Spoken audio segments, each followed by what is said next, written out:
Hello, good morning, good morning, good morning, good morning po sa ating lahat. Ito po ang inyong abang lingkod, Joselito Perez Garcia na nagsasabing magandang umaga po sa ating lahat.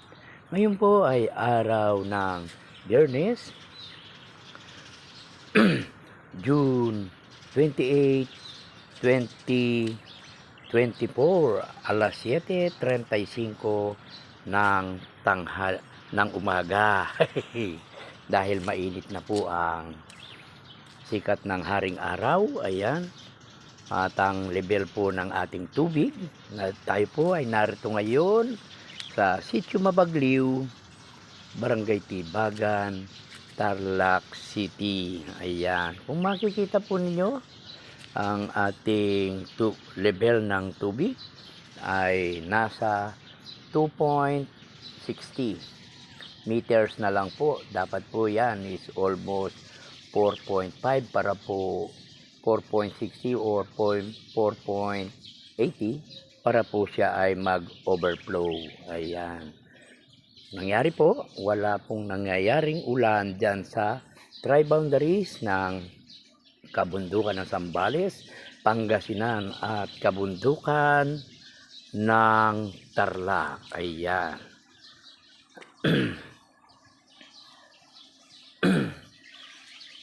Narito po tayo sa Tarlac Diversion Dam na aking binabantayang pag-aari ng gobyerno ng bansang Pilipinas. Ayan. Okay.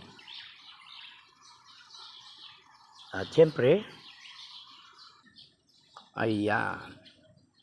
Makita po ninyo ang ating katubigan. Ayan. Lumitaw na naman po yung tinatawag na Isla Puting Bato. Ayan. Okay. Ito po ang inyong abang lingkod, Joselito Perez Garcia na nag-uulat direct dito sa Sitio Mabagliw, Barangay Tibagan, Tarlac City, na kung saan ang aking binabantayang pag-aari ng gobyerno ng bansang Pilipinas ay ang Tarlac Diversion Dam. Ayan. Same pa rin po yung nakabukas nating gate. Yan. 2 and 3. Intake gate 2 and 3. Ayan. Maraming salamat. Pagpalain tayo ng Amang lumikha ngayon at kailanman.